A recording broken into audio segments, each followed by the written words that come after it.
Let's have a flip side of this conversation, of course, two sides of the same coin when you talk about investments in infrastructure and using the market to deliver critical infrastructure funding using the market street. And that's where Andrew Nevin is joining this conversation. He's a partner and chief economist at PwC Nigeria. Andrew Nevin is joining us from FMDQ Exchange Place via Skype in downtown Lagos as well. Andrew, good morning. It's good to have you on this conversation.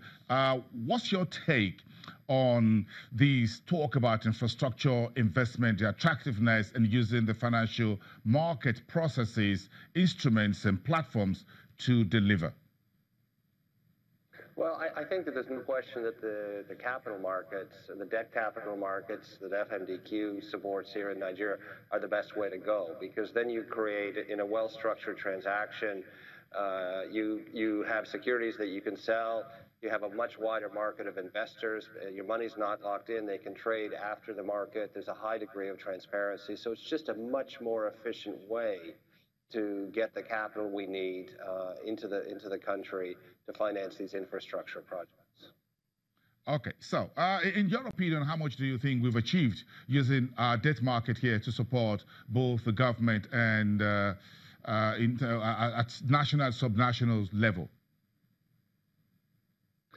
Yeah. So I mean, already we've seen. I mean, FMDQ has a large number of listed bonds, both subnational, to say national level, corporate bonds as well. They've also got a very active commercial paper program, and so I mean, it's a hugely important institution for the country. And I think sometimes in Nigeria there's a confusion about the role of the banks, and people think that banks should be putting out this long-term capital.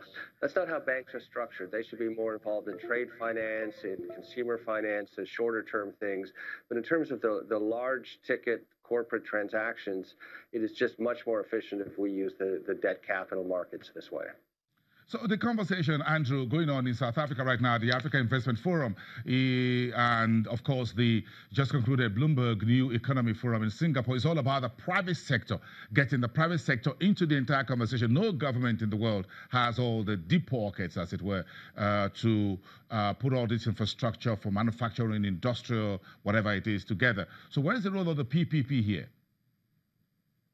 Well, I mean, to begin with, in Nigeria, let's be very clear. The government has essentially no capital to invest in these types of things. I mean, this government has invested more in infrastructure and hard capital, about ₦1 trillion in theory this year, than any other government, but it's still a drop in the bucket of what we require every year. So it is not mathematically possible for the public sector to make these investments.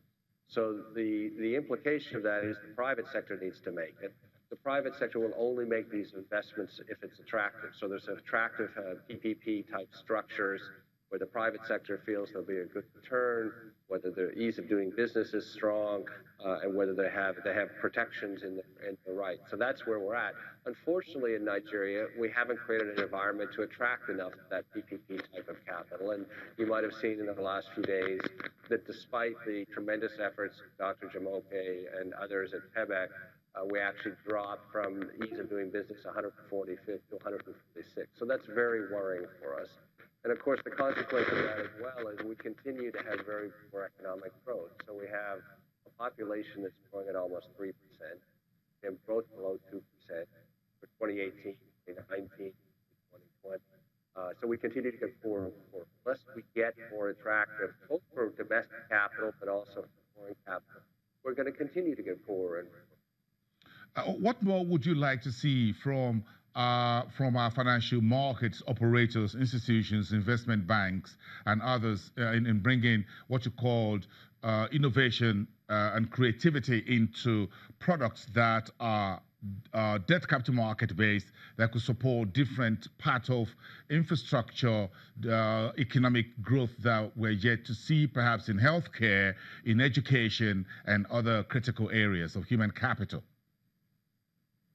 Well, I think one of the people who's saying this the best in the country right now is Chairman Ige of Access Bank, who, of course, he's also involved in Coronation Merchant Bank. And the way he expresses it is, we've been too bank-led. We now need more investment banks. So if you look at the number of investment banks, the number of investment bankers in Nigeria, and these are the people that structure transactions that will be appropriate for both domestic and foreign investors. We have way too few of those, and people tend to think of the banks. And many people can't even name the investment banks we have, and they're too small. So in terms of building up our capacity to structure these PPP-type transactions, we need more and more investment banks. We need more and more young investment bankers to come in and want to put together these transactions. And it's an urgent need. The investment banking industry could probably grow by a size of 50 over the next 10 years, and we still wouldn't have enough. A final one, and for just about a minute, Andrew, what do you think the government should do more to attract foreign direct investment that's been seriously lagging?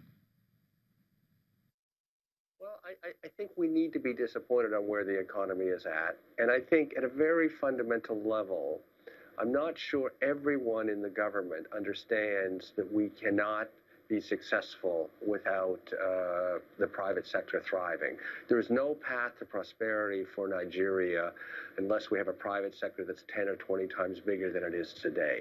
And that has to be the starting point for this conversation. So people know who are watching this program that we have the most people in absolute poverty in the world, almost 100 million. That's a shameful number for a country that's not the most populous nation in the world. So if we could get to the starting point where everyone, the political class and the government, the bureaucrats, civil servants, all understand without a thriving public sector, we are going to continue to suffer, we're going to continue to have endemic poverty, and we're going to get poorer and poorer. Andrew Naveen, partner and chief economist at PwC Nigeria, thank you very much for your thoughts this week from FMDQ Exchange Place on the 5th anniversary of these markets.